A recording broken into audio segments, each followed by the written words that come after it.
50%的勤奋，加50%的努力，在奋斗的催化下，生成了专心的我。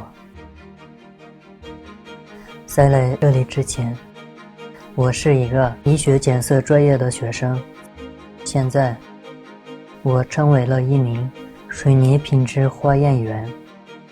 我是阿布杜尔扎克，一个热情洋溢的水泥厂职工。去年3月，我从和田母语县来到富蕴县最大的水泥厂工作。在富蕴县有着丰富的石灰石矿产资源，每天都会有水泥从我身后产出。车间巡检也是我工作的一部分。收到。好，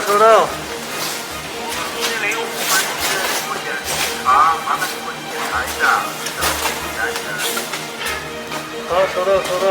马上，检查。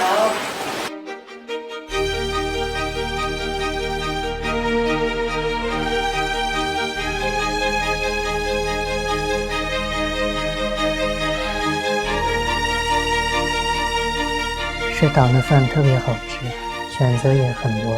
热情的食堂阿姨可以记住我们每个人喜欢吃什么，最爱吃的白菜，让我有了家的感觉。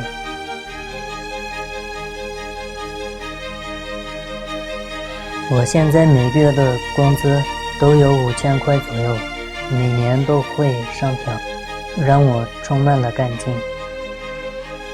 在实验室里，酸碱中和带来了稳定。在这的生活，我也学会了劳逸结合。